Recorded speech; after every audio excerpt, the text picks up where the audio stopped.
भुनक्तु सह वीर्यङ्करवावहै तेजस्विनावधीतमस्तु मा विद्विषावहै। ओम शांति शांति शांति।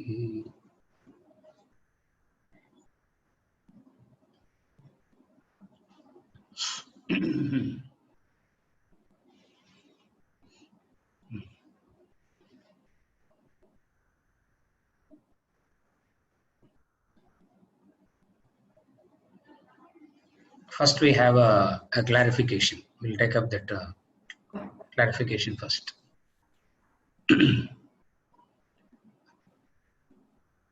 And as understanding cause and effect is the basis for directing all our actions. In delusion, I imagine, take wrong decisions and suffer. In ignorance, I'm confused, become indecisive, leading to inaction and suffer. With right knowledge, I correlate rightly and take right decisions and do right actions. Correct. Now, this is easier said than done.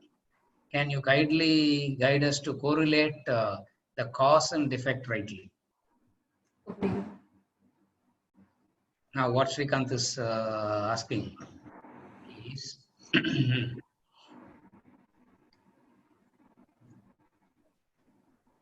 how does one correlate the cause and effect rightly? To correlate the cause and effect rightly,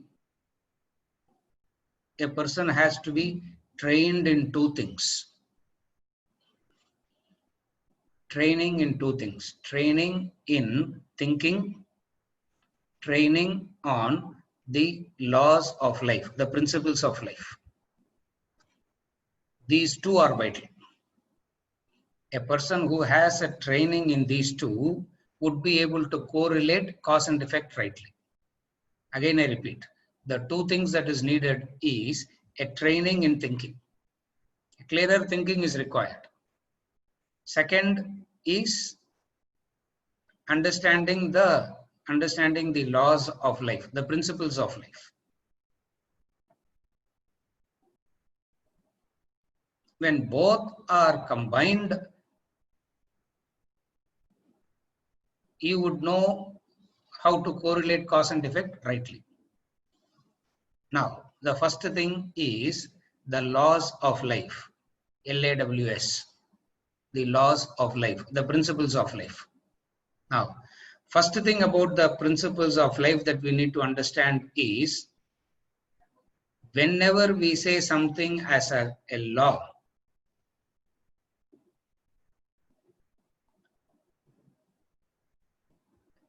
law means that has to be implicitly obeyed. That is a law.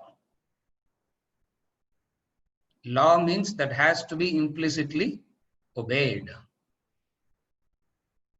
What is implied here is understanding. You understand and you obey. Again, I repeat. A law means that has to be implicitly law means that has to be implicitly obeyed. You need to obey it. You have no choice there.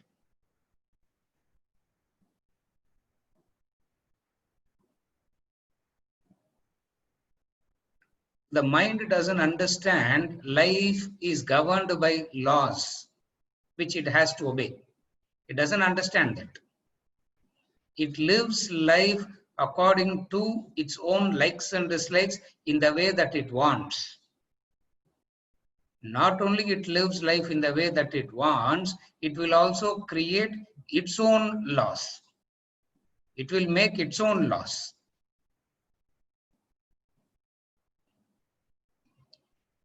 A simple example, Constitution of India. We have a thing called the Constitution of India.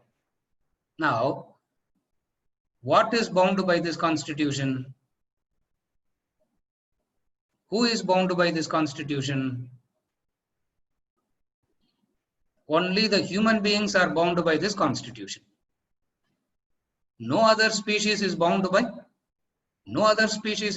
that. There is no Indian lion that has to take a visa to go to Pakistan. There is no Pakistani lion that has to take a visa to come to India. There are laws which a human being makes for themselves. When they make a law for themselves, it is always done with their interests in mind, their welfare in mind. It's always done with their interest, their welfare in mind. Now, when we talk about the laws of life, it is not a law that is specific to a species. We talk about a law that is universal to everything. First thing that we need to understand, whatever we call as a law means a law that is universally applicable for all species. It's not only a man-made law. Man-made law keeps differing. Tonight we can make a law and the whole thing changes. What is the fundamental law of life? The fundamental law of life is cause and effect. Now we need to understand what is this cause and effect. We see the effect, we understand the effect and project a cause. Again I repeat, we see an effect, we understand an effect, and then we project a cause. Second thing about this cause and effect is, this cause and effect is divided over a long period of time. We do not know the time factor.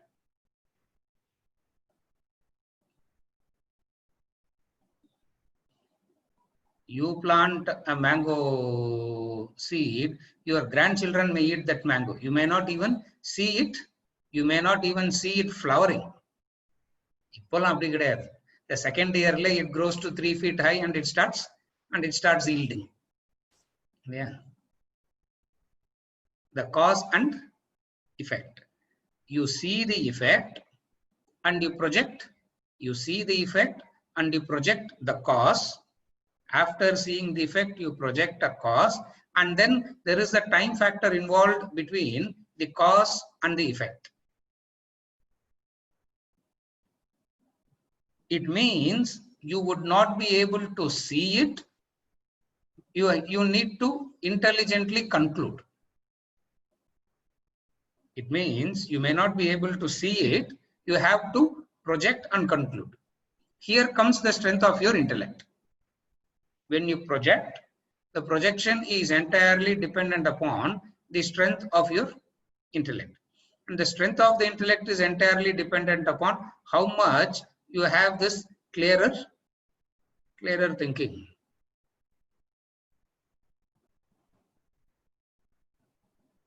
So, how does one correlate cause and effect rightly? Understand that it is a law. Law means you have no clear. Law, English word law, Tamil la solana, you have to call it as clear.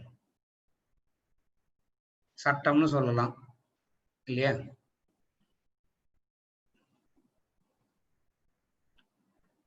Bahubali movie la the queen shouts on top of her voice.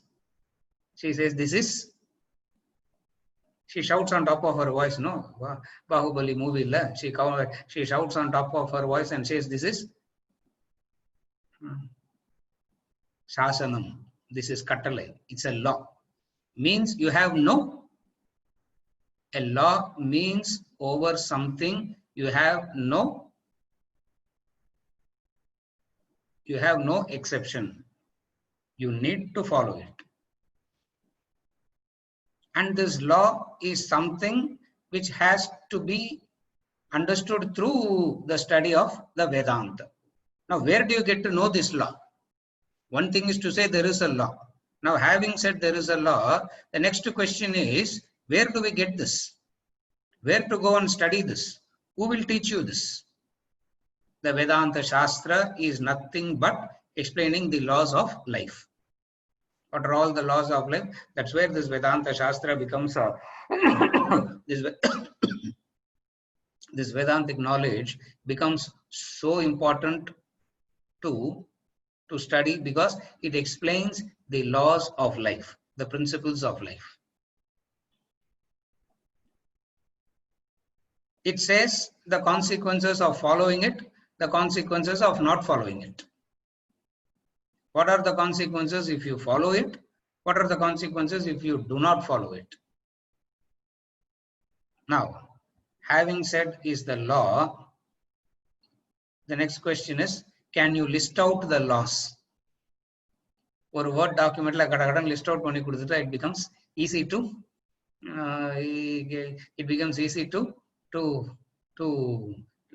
say that no. The laws of life are very few in numbers. The entire Shastra, the entire knowledge is elaborating these laws through various through various types of pramanams, through various stories, through various examples, through various things. All these are this entire huge body, what we call as Veda knowledge itself, is an explanation of these laws. Now, the laws are very few in number. The laws are very few in number. I'll just quickly say it. The laws are very few in number. There is a law that governs the physical body, the senses. The law that governs the physical body, the senses, is of three: indulgence, moderation, abstinence. As far as the senses are concerned, these are the three laws: indulgence, moderation, abstinence. Indulgence, avoid at all costs. Moderation should be the general way of life. Abstinence, naimittika karma. Once in a while, completely abstain. This is the law as far as the senses are. This is the law as far as the senses are concerned. There's nothing to, I'm talking from the individual standpoint, what are the laws? Then I will go to the world, the totality as to what are the laws. What did I say just now? About the senses, huh? About the senses. Okay. Yeah, about the senses I said. In a prepared text, I have to stock, I'm speaking from my memory, it will, sometimes it can get jumbled up. And then when you write it down, you sequence it. This is the law as far as the senses are concerned. What is the law as far as the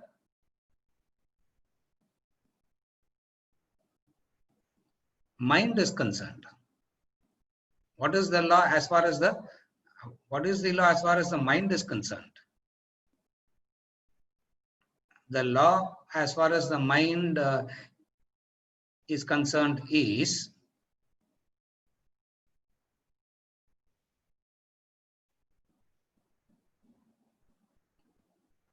freedom from dukkha, sorrow. That's what it boils down to. The law of the mind is freedom from sorrow. Why freedom from sorrow? Because the mind experiences helplessness in life. Freedom from sorrow because of helplessness. This helplessness is what bondage is. This helplessness is what problem is. So helplessness leads to anger, frustration, depression. When you are helpless, you get angry. And then you get You get angry at your own body. You can you get angry at yourself. You get angry at the other. You get angry at God also. அவர் மட்டும் இந்த creation பண்ணாத விட்டுருந்தாருன்னா இந்த பிரச்சனையே இல்லை sir. Now anger has turned towards unnecessarily அவர் creation பண்ணனாலதான் இவ்வளவு problem. அவர் பாட்டுல கம்னு இருந்திருந்தாருன்னா nothing would have happened. Now the helplessness, the anger has shifted to God. So what is the law as far as the mind is concerned? The helplessness which is further into anger, and somehow you try to conquer that. You make your plans, your decisions, effort, I don't know what all you do. You try to do that, and how much ever you try to do that, one thing that keeps coming back is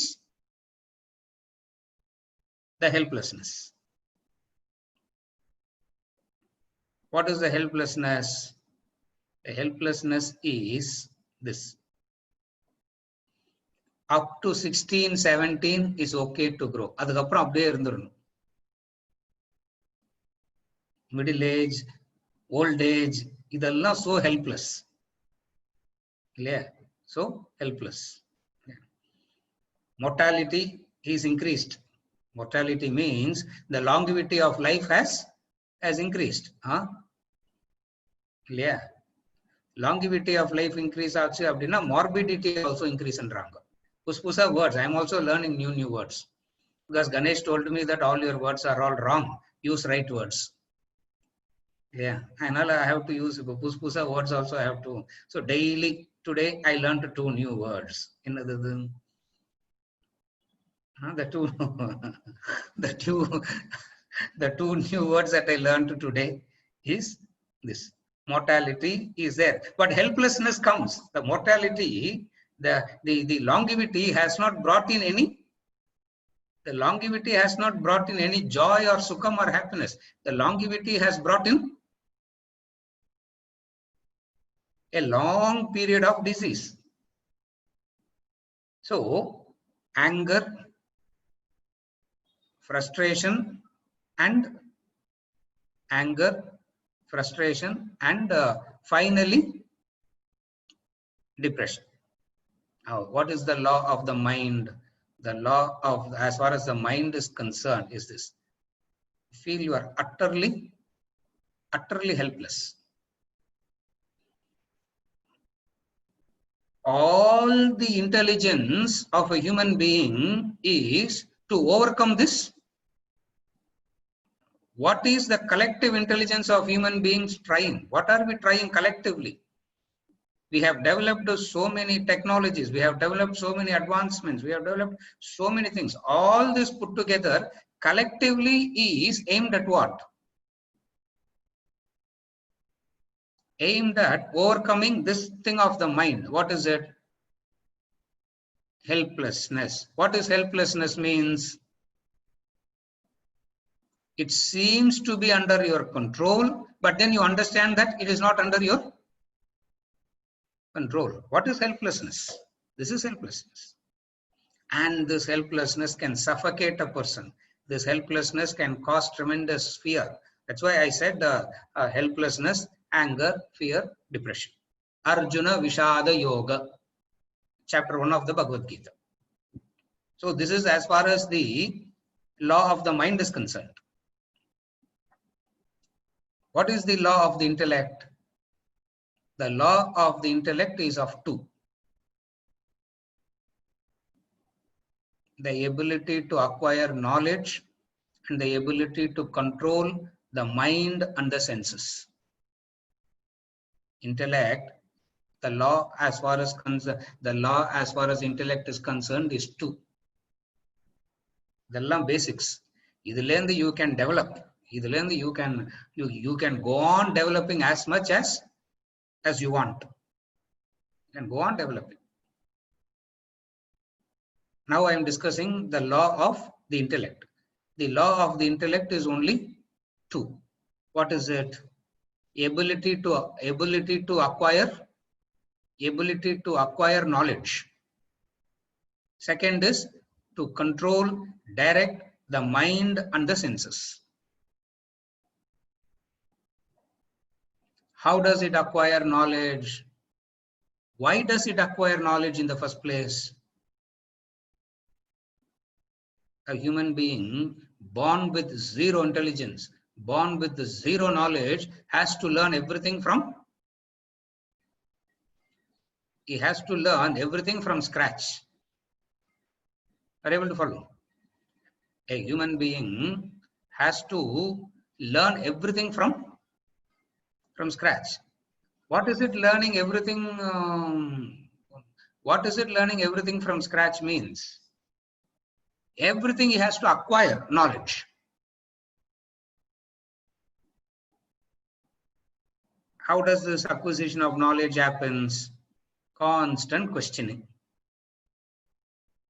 That's why the child constantly questions and the parents are frustrated answering the questions of the child. Why?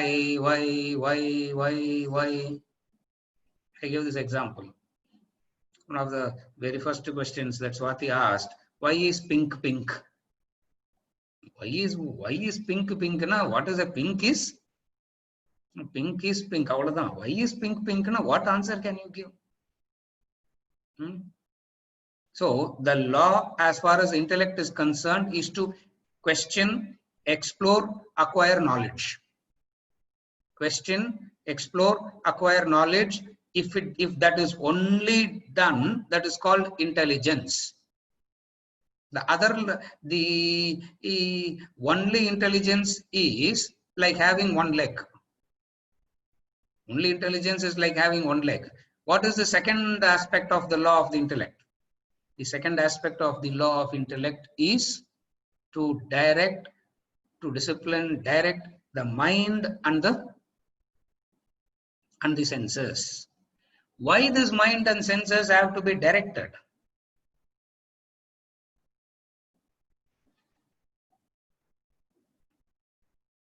Why this mind and senses have to be directed? This mind and senses have to be directed because they are faced with the constant dilemma of choice.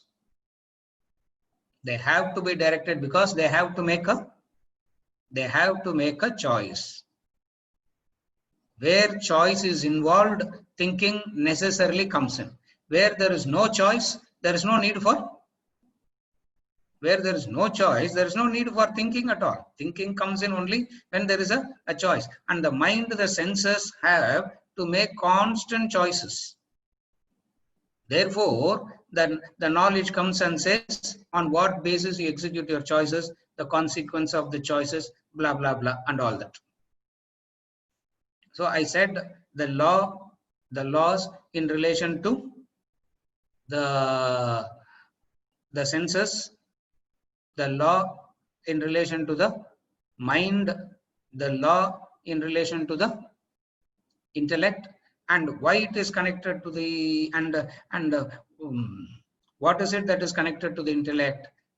It is connected to the intellect in the relationship to having to make a choice. Are you okay till now?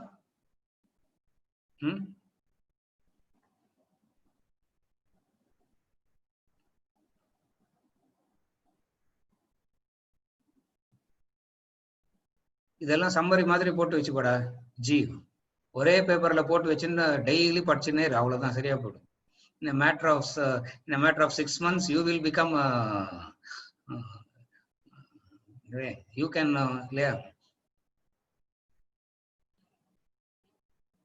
அப்புறம் குளத்தூருக்கு நான் வர தேவையில்லை, நீயே class எடுக்கலாம் அங்க எல்லாரும் உட்காந்து வச்சுக்கிட்டு.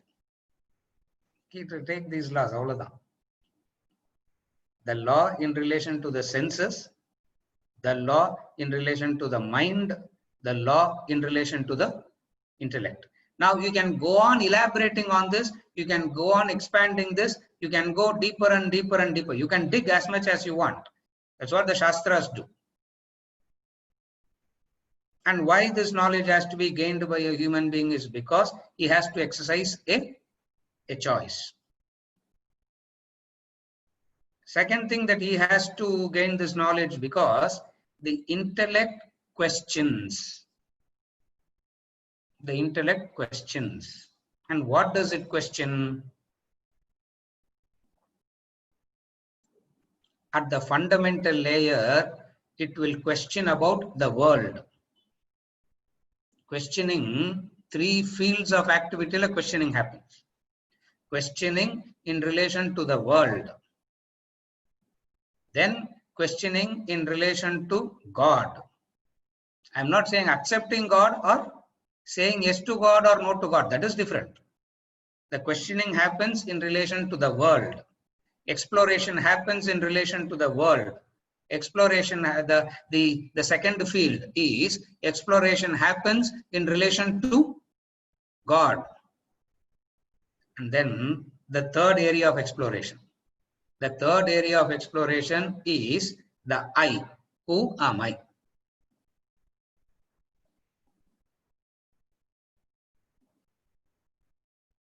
When you are exploring the world, it is science, technology, ellam vandadanga.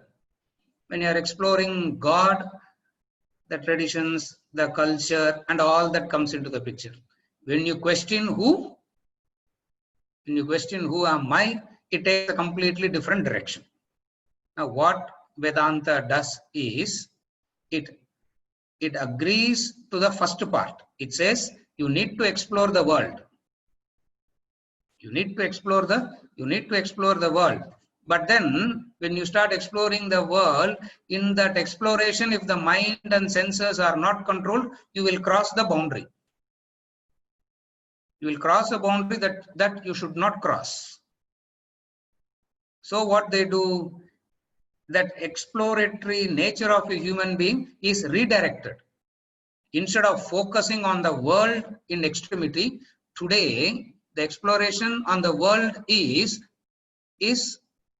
extreme, and it is going deeper and deeper and deeper to an extent where we are going to bomb ourselves to death. For the exploration in relation to the world goes, we don't realize that there is a thing called, we don't realize that there is a thing called a boundary as far as the worldly exploration is concerned. But then the questioning happens, the knowledge happens in three distinct areas. Are you able to follow? The first area is in relation to the world. The second area of questioning is in relation to God. Distinct and different from these two is the questioning of who am I? That questioning of who am I is the highest that a human being can do. So these are all the basic framework of laws in relation to the individual is concerned. Now, what is the law in relation to the world? What is the law in relation to the world? In relation to the world, the laws are of few again. In relation to the world, the laws are of few again. What are the laws? What are the laws in relation to the world? The first thing in relation to the world is it is created. It is created. The time factor may differ, but definitely it is created. Created nale, what comes along with it? Created nale, what comes along with it? the end comes along with it, because that which is created will end.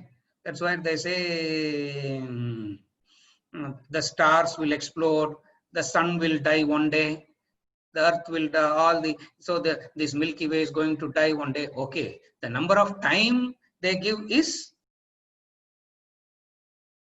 the time they give is more, but then what is implied here?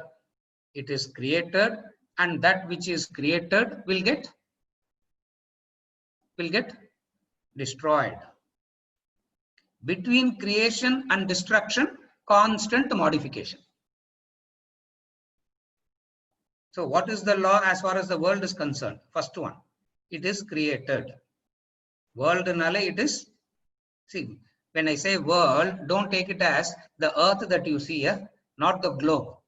In Vedanta, when we say world means the galaxies, not only the Milky Way, Nalamo, what all names they give, all put together in one word is what we call as the world.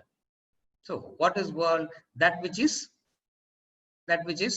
created. That which is created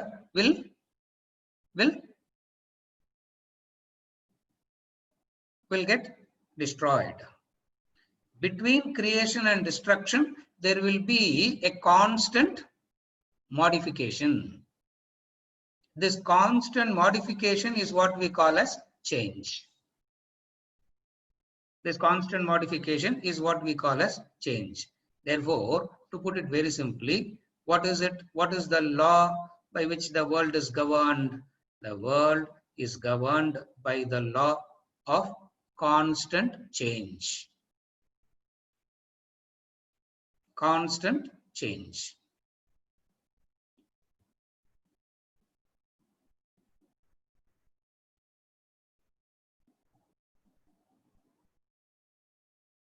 The second thing is the human being interacts with this world for, the human being interacts with this world, connects with this world for what? For happiness. What is he connecting with the world for? He's connecting with the world for happiness. Happiness is what you are seeking. Edhuliyume happiness ingredient is not quantified. You go to the store and you buy. You go to the shop and you buy something. When you buy something, you can check what all ingredients has gone into it, no? They will say this much of fat, this much of carbohydrates, this much of, I don't know, trans fat oil, what all ingredients are put upon. One thing that you are seeking for will not be put in that. What is it that you are seeking which is not put in that? That one thing that you are seeking is not added in that ingredient list. What is it that you are seeking? Happiness is that you are seeking. Idu vaangana, you will have happiness kadaikumra a factor is never. Have you ever thought about this? You go and buy it for happiness. பார்க்கும்போது அதுல போட்டிருக்கணும் இல்லையா, 100 ரூபாய் கொடுத்தனா இத்தனோட happiness கிடைக்கணும் போட்டிருந்தா it makes sense. If you spend 1,00,000 rupee, இவ்வளவு கொஞ்சம் கிடைக்கும் போட்டிருந்தா it makes sense. You put all other ingredients which is irrelevant to you, knowing that is of no consequence to you. அதுல எவ்வளவு trans fat இருந்தானே, எவ்வளவு carbohydrates இருந்தானே, எவ்வளவு sugar இருந்தானே, what is it that you are seeking? What is it that you want to buy? What is it that you are seeking? What is it that you want? You want happiness. Adula happiness is not at all mentioned. Are you able to follow till now? Okay. If happiness is not mentioned, is sorrow mentioned? Idinala ivlo sorrow, that is also not mentioned. And yet all contact with the world is for these two. Idhula vandu just remember these two Sanskrit words. One is nivritti and another is prapti. One is attainment of something, another is avoiding something. Prapti and nivritti. One is attainment of something, another is not avoiding something, not wanting something. What is the prapti? Sukha is the prapti. What is the nivritti? Dukkha is the nivritti. So the human being contact the world by acquiring what all he does. He acquires, he acquires objects, he acquires beings, he acquires name, he acquires fame, so many things he does. In all these, what is he seeking? That which he is seeking is not quantified at all. It means what? Are you okay till now? Yeah, I'm trying to make it sound like common sense. I'm trying to make it, instead of going into the scholarly Sanskrit words and the concepts and all that, I'm trying to make it sound like common sense. And in fact, Vedanta philosophy is nothing but simple common sense. It is not that I'm trying to make it like that. In truth, that is what it is. Since we don't have it, it looks like so big. Huh? Are you okay till now? So the second, so what you are seeking is always before buying anything, check the ingredients and check whether happiness is mentioned in that. They will say, no, that is not of us to give, that is for you to. It is not for us to give, that is for you to derive. It means what? We have come to the conclusion that happiness is not going to be derived from the object or being, it is through your own self. If it can be derived from an object and being, it should be, you can quantify it. Since it is not quantifiable, it means it is not through that. So the object or being cannot give you this. How do you understand this?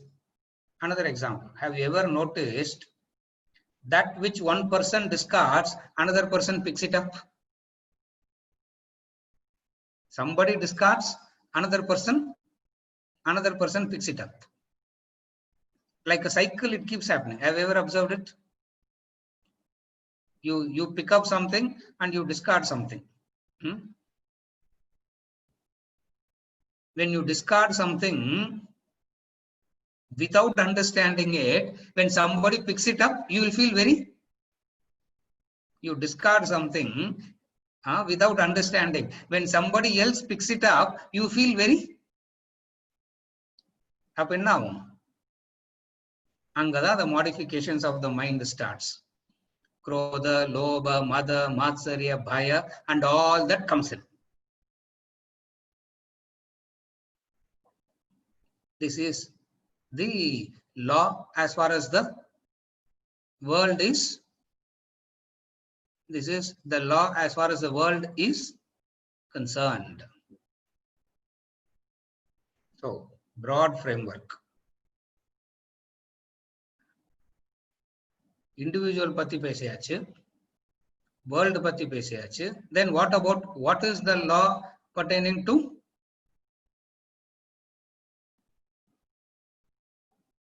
God? Because that also has to be explained. No, we can't not discuss that. What is that? Again, it is at two levels. At the level of the senses, there is no God. At the level of the mind, when helplessness comes, It remembers God. Out of helplessness, if you remember God, what happens? Out of helplessness, you remember God, what happens? You have to please the God. You have to make sure that the God is kept happy at all the time, so that whenever you are helpless, He will come and. So God becomes the savior, protector of your helplessness.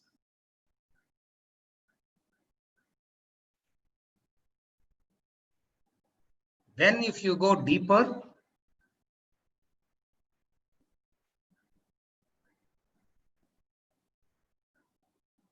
God becomes, in the Bhagavad Gita, the law pertaining to God is stated sequentially very beautifully in the 13th chapter. Upadrashta, Anumanta, Bharta, Bhokta, Maheshwara. The Sanskrit words are 5. The law pertaining to God. Upadrashta, Anumanta, Bharta, Bhokta, Maheshwara. Upadrashta means witnesser. Anumanta means Anumati kudukkaraarnu artham.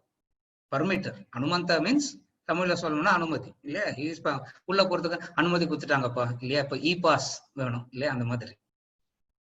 He is the permitter.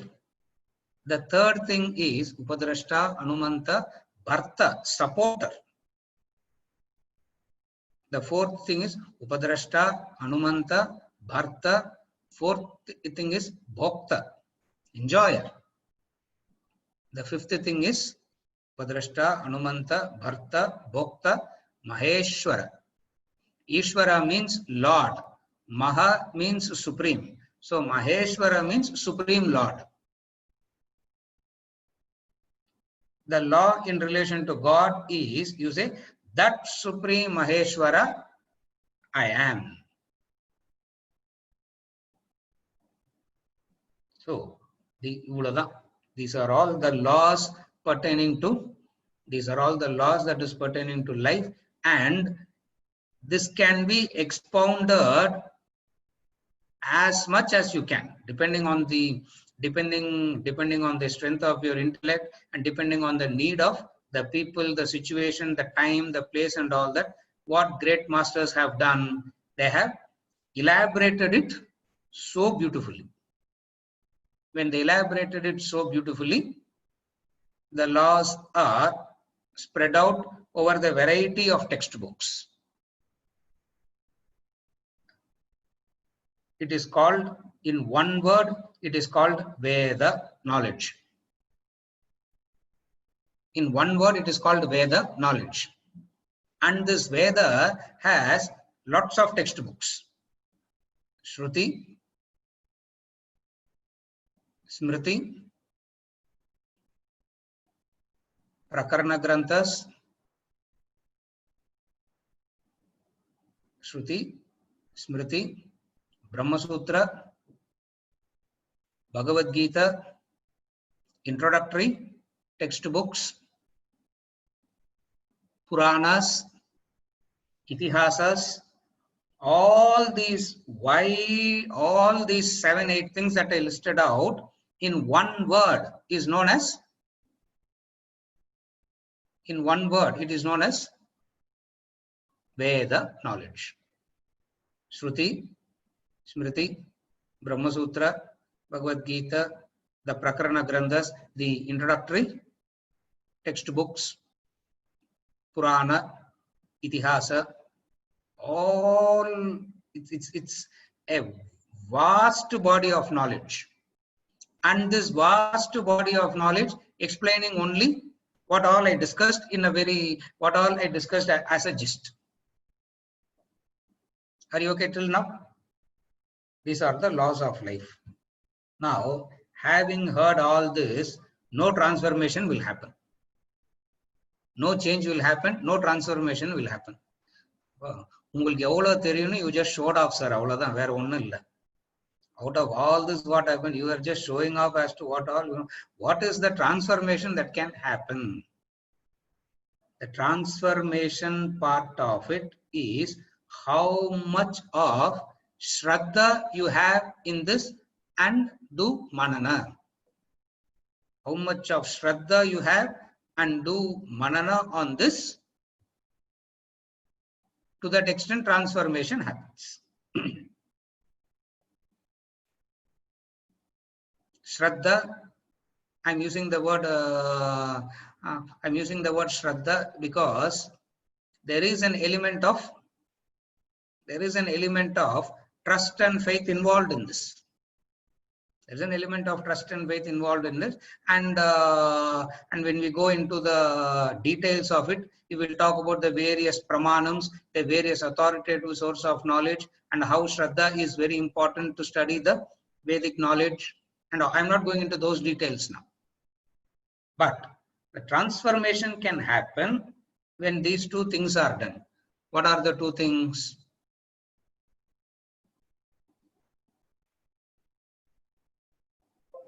I hear it with Shravana. I hear the knowledge, which is Shravana, with Shraddha, and I do Mananam, reflection on this, also with Shraddha. So when these two are done, transformation happens. And what is the transformation? The transformation of having a powerful intellect that will guide you into the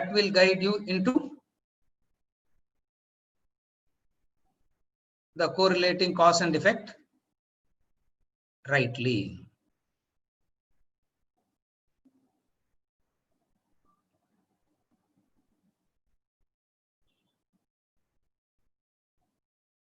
All these involves some time. All this involves some time. When I say some time, அது எவ்வளவு வருஷமோ தெரியாது. All this involves some time. எவ்வளவு வருஷமோ தெரியாது இல்லையா?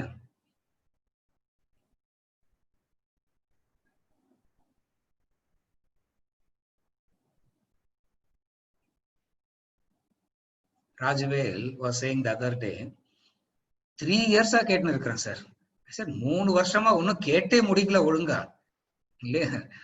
3 வருஷத்துல இன்னும் ஃபுல்லா கேட்டு கூட முடிக்கல இல்லையா? There are people who are listening for 30 years also. There are people who are listening for 60 years also. Yeah. So the Shravana with Shraddha and Manana with Shraddha involves a time. There is a time factor.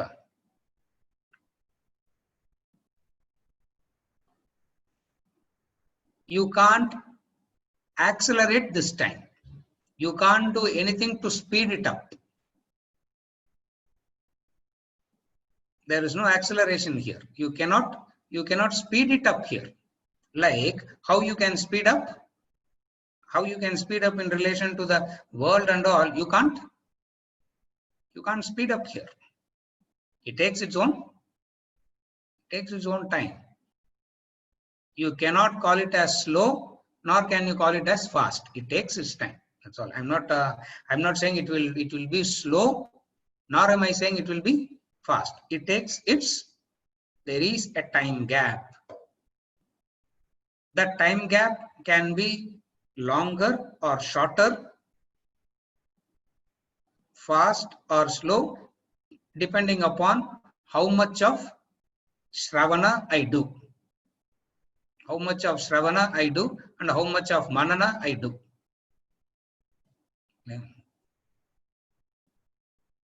Shravana has to happen at least quite a few times in a week. Manana has to happen every day. This constancy in Shravana and Manana brings about the transformation. Then you would be able to correlate the cause and effect rightly. Having said all this, the time gap ku edavadhu or solution. Yeah. The mind will not leave. Okay, having said all this, the time gap இருக்குன்னு சொன்னீங்க இல்லையா? அந்த time gapல அதுக்கு ஏதாவது ஒரு some practical, நீங்க சொன்னதெல்லாம் correct. அந்த time gapக்கு can you give us something? something relevant, so that we can sail through the time. We can sail through this period.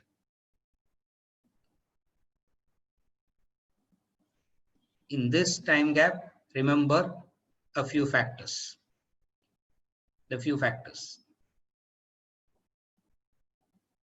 The first factor in relation to the time gap is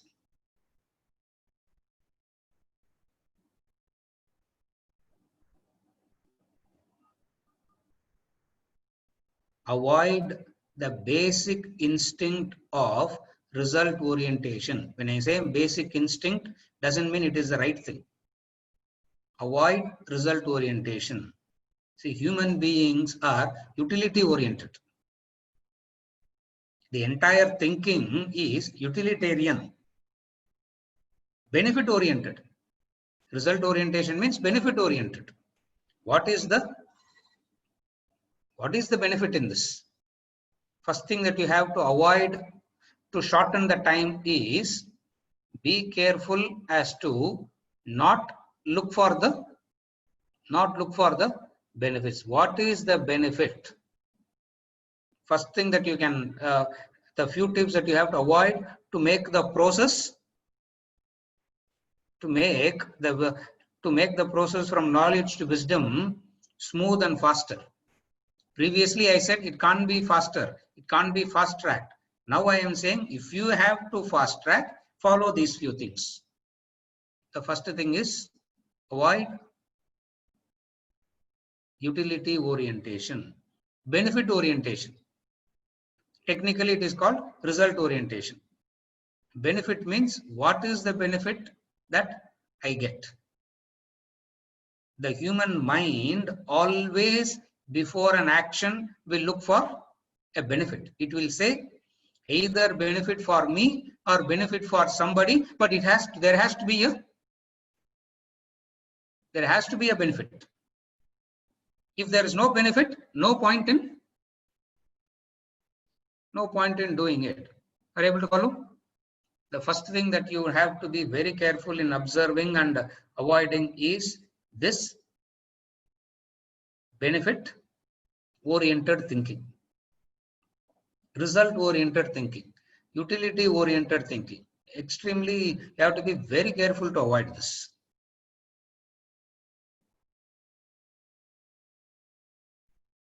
The second thing that you have to remember is a grace, a support that is a support that is all the time available to you.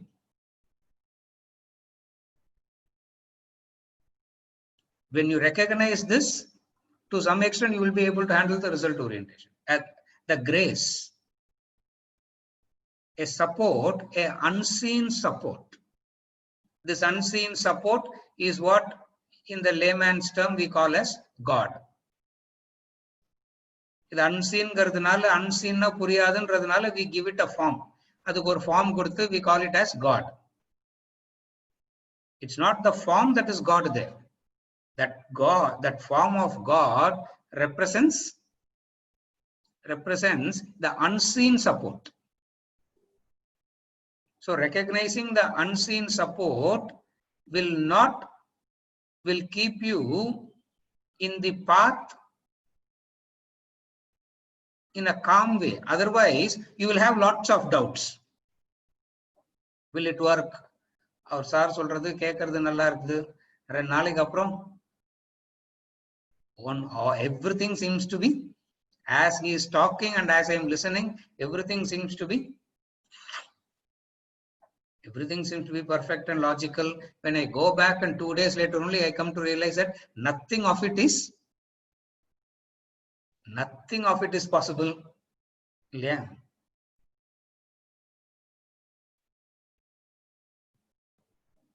Sir, this whole knowledge is very theoretical, sir. Nothing in this will happen. It means dejection has already set in. Why the dejection has already set in? Because of result orientation, not recognizing the divine grace. The second thing that will help you to tide the time factor between knowledge and wisdom. One is avoid utility orientation. Second is remember the unseen, the support. Recognizing this unseen support would help you to manage the helplessness. Otherwise, the helplessness frustrates you, takes you off track completely. That's how it is connected. The second thing, the unseen support. The third thing is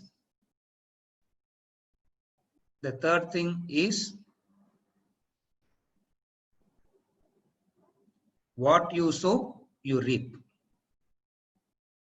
You are what you are today is because of what you had sown in the past. If you want a transformation, you need to sow something rightly in the present. You are what you are today because of what you have done in the past. If you want a transformation, you can't continue to do what you are doing. If you continue to do what you are doing, you will be exactly the same in the future too. So if I want a transformation, I need to do something completely different. A U-turn I have to take. The U-turn I have to take.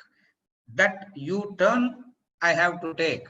That U-turn I have to take must be the remembrance every day.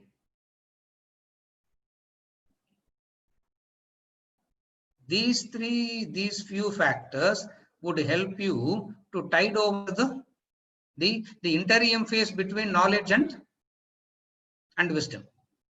Otherwise, this interim phase is more frustrating.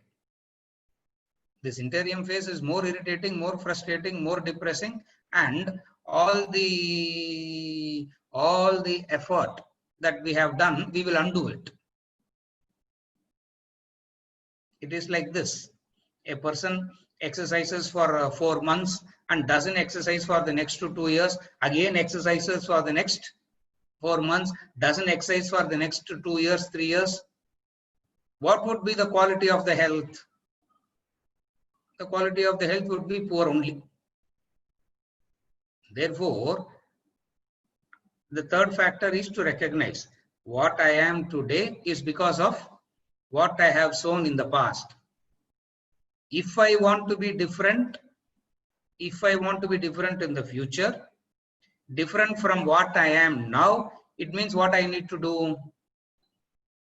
I can't continue to do what I am doing and expect to get transformed. This is against the law of cause and effect. If I want to be transformed, what I need to do from today onwards, I need to do something differently. For how long should I do that? Till you have satisfied in your transformation. Till the time that you have derived a satisfaction about your transformation, you need to continue to do this. And what is the transformation? What is the transformation? From no God to God as powerful and you are small, to saying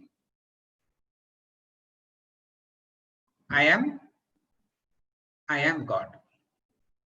So till the transformation of I am God happens, this has to be done. This is the entire framework of knowledge which I have tried to capture.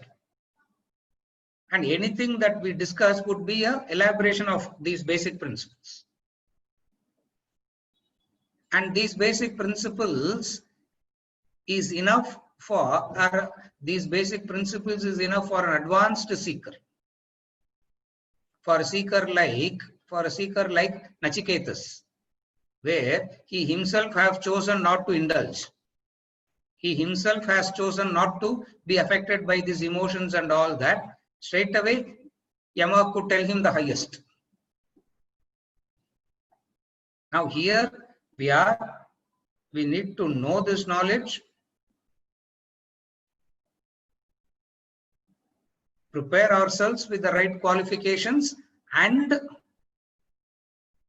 go to the and ultimately experience it also. So yeah, this is how it works. In the process, what happens is, in the time gap, what happens is, where you know that you are on the right track is, that which used to affect you before, that which used to affect you a lot will stop affecting you that much now. That is the indication that இதுதான் QC-ன்னு சொல்றோம். கடைசியில QC போடணும் இல்லையா? QC போட்டாதான் எல்லாம் கரெக்டா இருக்குதுன்னு அர்த்தம் இல்லையா? QC-னா குவாலிட்டி கண்ட்ரோல். எல்லாம் கரெக்டா ஆச்சான்னு ஒரு QC ஸ்டிக்கர் போட்டு they send away. No. What is that quality control? That which used to affect you, which used to disturb you a lot in the past, will not be disturbing you that much now. That is the indication. So, I need to have a yardstick to know that I am on the, again the utilitarian thing will come and ask, no, whether I am on the right track. You have to cross check. You can't keep cross checking with me also, and you need to know for yourself a yardstick, and Vedanta has given a beautiful yardstick for that. QC, the quality control. What is it? That which used to affect you before will not affect you that much now. The failures that used to affect you a lot will not affect you that much now. The remarks of the others that used to affect you so much in the past will not affect you that much now. It's not zero affectation. There will be an affectation still, but the intensity keeps dropping. It means you are on the right. It means you are on the right. You are on the right path, doing that which you ought to do.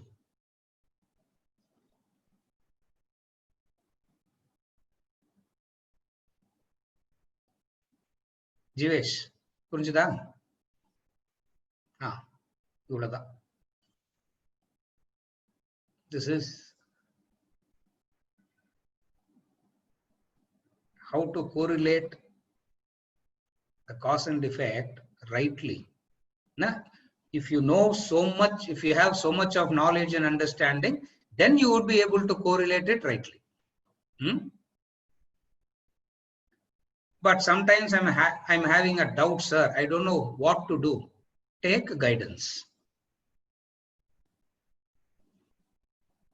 Till you know for yourself, take guidance. And only thing when you take guidance is, tell yourself that I would follow whatever I'm asked to follow, whether I like it or not. And you go for guidance. Then it works. Because all this involves time, and since it involves this transformation process, involves time and all that, in between also you don't want to make any mistakes and get caught in this trap more and more. So what do? Take guidance. And only factor that you have to remember when you go for guidance is,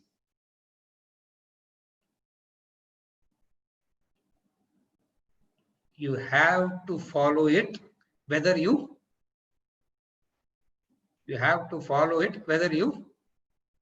like it or not.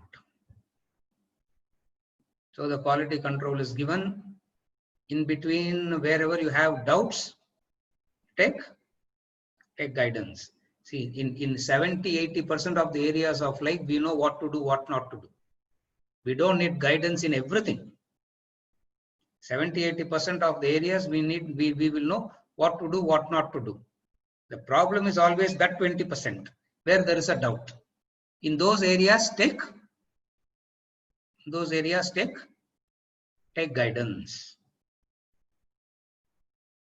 This is how you would be able to correlate cause and effect rightly.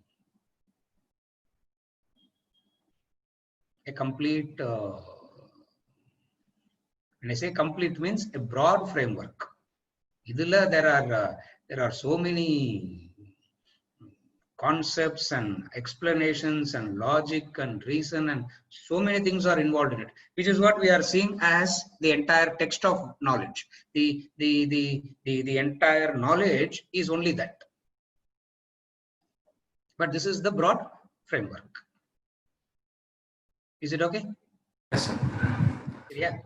Yeah. When I ask this question, I never knew I am touching the tip of the iceberg. Yes.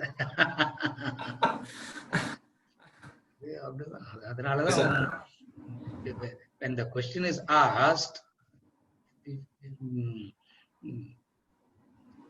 to some extent we can know to what extent the person has thought about and come and asking this question. That is why it is easy to answer if the person is known. இதே ஒரு blank screenல போட்டு இந்த கேள்வி கேட்டிருந்தாக்கா, I don't know what answer I would have given. ஒரு blank, யாருமே இல்லாம ஒரு blank screenல போட்டு question அப்படின்னு போட்டிருந்தா, I really don't know what answer to give. சரியா? Yeah. Whole through now. Yeah. It's only like mute the whole till now it was only like a trial and errors so Correct. far. Yes. Knowing this knowledge itself is a blessing for us. Correct. And now, so even this guidance which you have given, yes, and whatever now the Shravana which happens for 3 times a week. Correct. So yes, it's thanks to Corona period actually. First person to say thanks to Corona. Very good. எங்க நாளைக்கு தான் எங்களை release பண்றாங்கன்னு நினைக்கிறேன், பார்க்கலாம். So yeah, okay. Thank you, sir. Yeah. Uncle. சொல்டா. The highest question which could be asked by a human being is the self, knowing who am I? Which other says the truth. The truth, everybody says the truth. Yes. ஒவ்வொரு பர்சனுக்கும் அது vary ஆகுமா?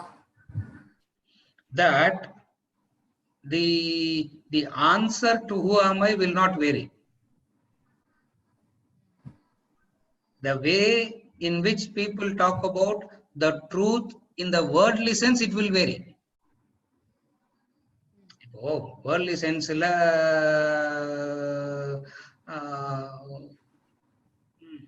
உண்மைன்னு ஒண்ணு இருக்குதுன்னா கூடவே பொய்ன்னு ஒண்ணு இருக்கும்.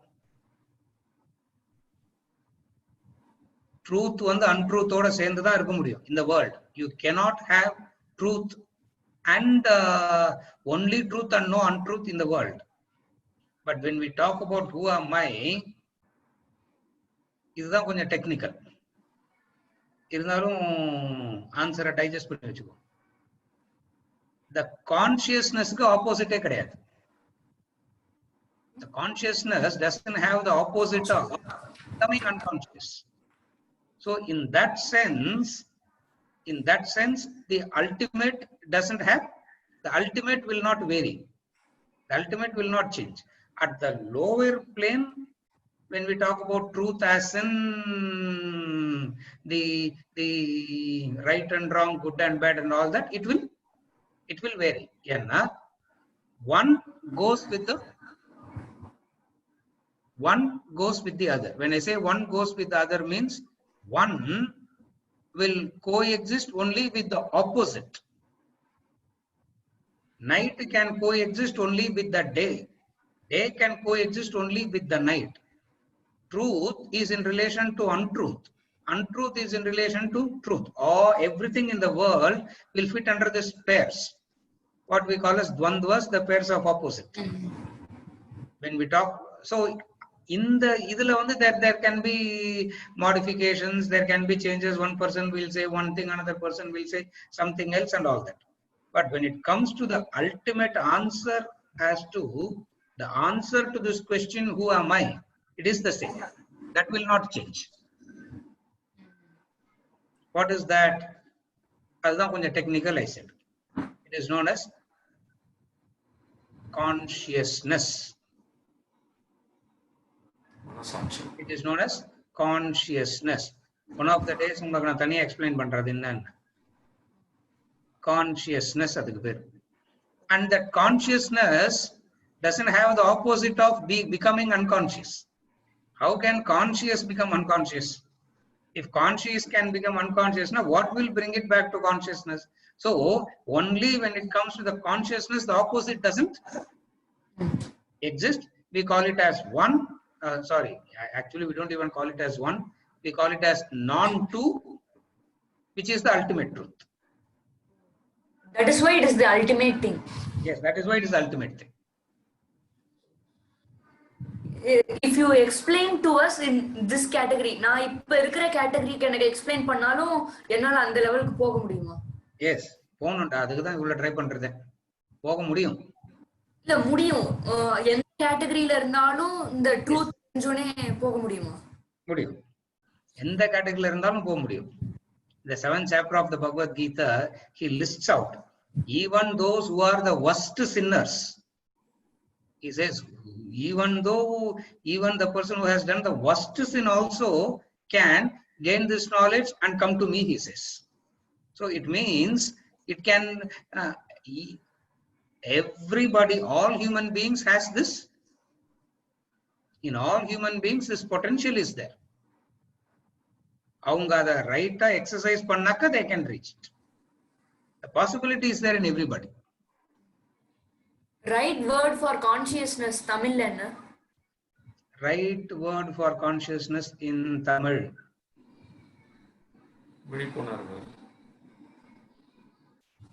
Right word for consciousness in Tamil. Nalla kelvi ketta na yosichu dhaan sollanum. Enak takkunnu strike aaga maatendrudhu. There is a word for that, but I don't want to just give a. There is a very beautiful approximate word. I will give you that. உங்க அப்பா மொபைலுக்கு text பண்றாங்க, சரியா?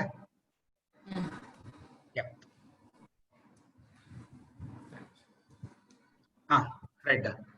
Now with this Bala's clarification, I'll conclude. He says, please map these terms to corresponding indriyas. Karma indriyas, jnana indriyas. Senses, mind, and intellect. Senses, karmendriyas and jnanendriyas. Mind is manas. Intellect is buddhi.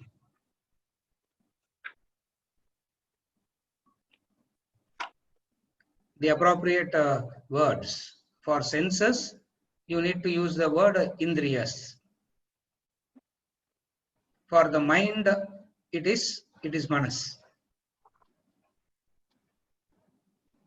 For the intellect, it is buddhi.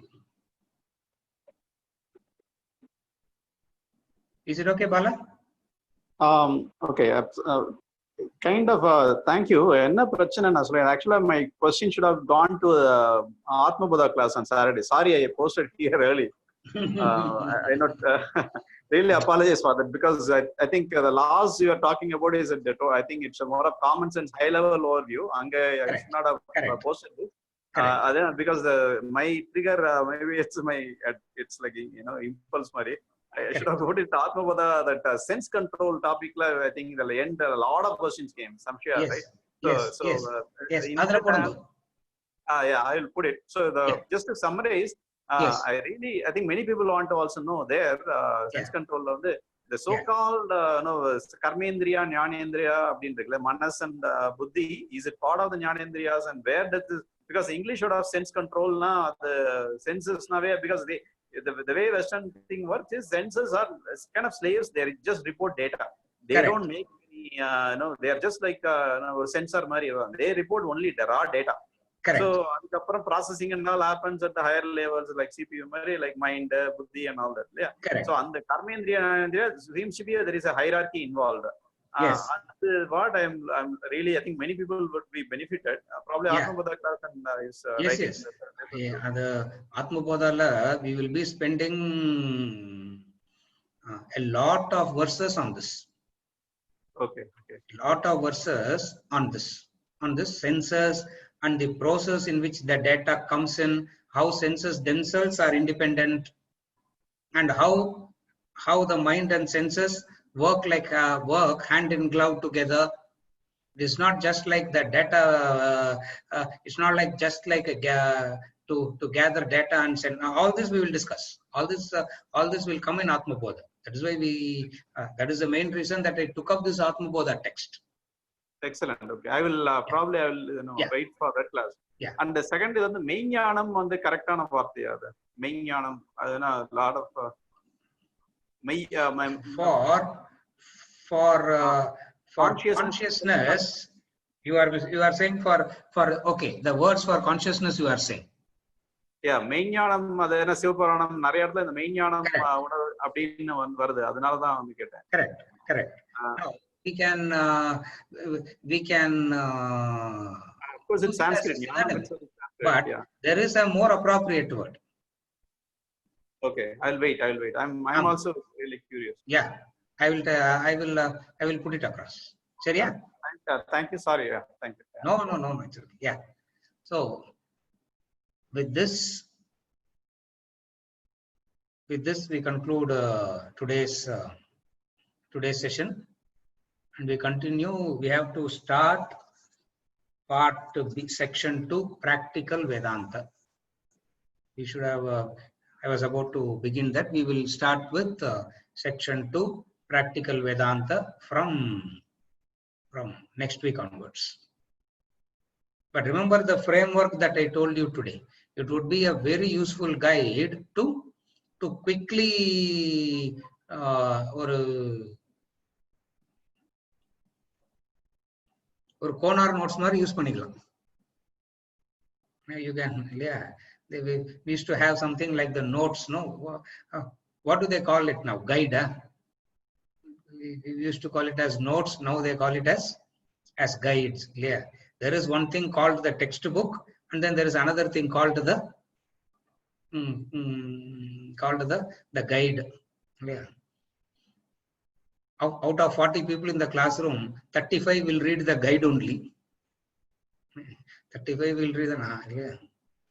Naalamu guide category da. We never read the textbook.